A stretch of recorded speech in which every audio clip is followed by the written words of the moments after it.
বিভিন্ন মন্ত্রী মিনিস্টারের বাড়ি থেকে কোটি কোটি টাকা পাওয়া যাচ্ছে। তিনি তো দেশ থেকে পালিয়ে গেলেন, তার এই নেতাকর্মীদের কি হবে?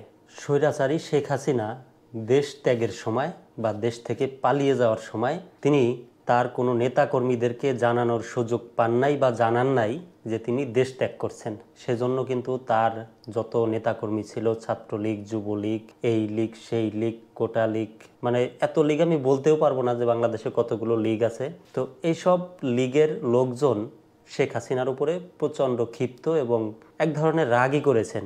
কারণ তিনি তো দেশ থেকে পালিয়ে গেলেন, তার এই নেতাকর্মীদের কি হবে? বা তাকে যারা এতদিন রীতিমতো পা চেটে চেটে অনেক অর্থ উপার্জন করছে, বা এই দেশে বিদেশে বিভিন্ন নামে বেনামে সম্পত্তি তৈরি, অবৈধ সম্পত্তি স্থাপনা, বিভিন্ন অস্থাবর, এইগুলো কি করবে এখন?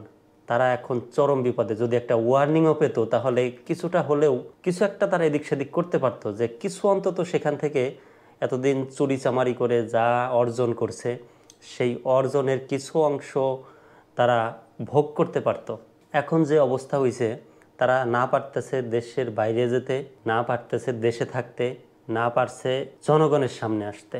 তো তারা খুবই কঠিন সময় পার করছেন, কারণ তারা এমনভাবে বাংলাদেশটাকে পরিচালনা করেছে বা বাংলাদেশটাকে ভোগ করেছে, পরিচালনা বললে ভুল হবে, বাংলাদেশটাকে ভোগ করেছে।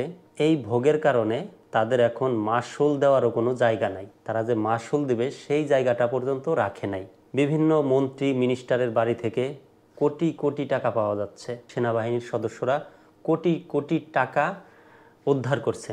শুনেছেন শেখ হাসিনা নিজেই বলেছে তার এক পিয়ন 400 কোটি টাকার মালিক। তো এই রকম দেশের বিভিন্ন সরকারি প্রতিষ্ঠানের, ছোট বড় যত সরকারি প্রতিষ্ঠান আছে, সকল প্রতিষ্ঠানের যারা মানে এই ধরনের পিয়ন টাইপের লোকজন আছে বা চাকরিজীবী আছে, তাদের সম্পদের একটা হিসাব নিকাশের ব্যবস্থা করা দরকার।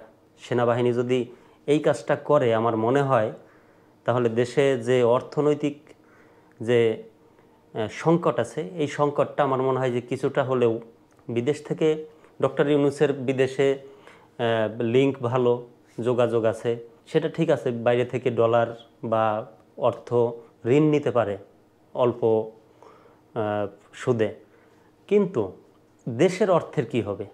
এই যে যে কিছু সংখ্যক লোক কোটিপতি, হাজার হাজার কোটি কোটি টাকার মালিক, বউয়ের নামে সম্পত্তি, মেয়ের নামে সম্পত্তি, ছেলের নামে সম্পত্তি, ব্যবসা, মাসে বেতন 15,000 বা 16-17 হাজার টাকা, বেশি হলে 20,000 টাকা, তাদের মাসে খরচ 1 থেকে 1.5 লাখ টাকা।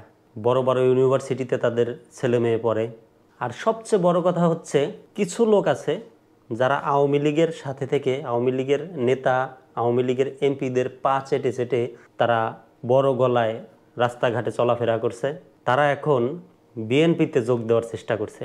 কারণ তারা এটা নিশ্চিতভাবে জানে যে এখন বিএনপি ক্ষমতায় আসবে।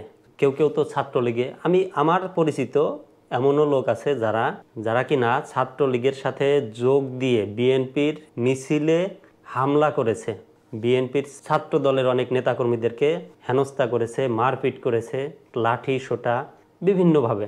তারাই এখন ছাত্র দলের বড় বড় ব্যানার দিয়ে ছবি ফেসবুকে পোস্ট করছে, বিভিন্ন টিকটক অ্যাকাউন্টে বা বিভিন্ন তাদের যে অ্যাকাউন্ট আছে সেই অ্যাকাউন্টে তারা এই ছবিগুলো পোস্ট করছে। এটা খুবই দুঃখজনক ব্যাপার যে তাদের খাওয়া, তাদের যে অর্থের যে গ্যাপ হবে না, তাদের অর্থের চাকা ঊর্ধ্বগতি থাকবে।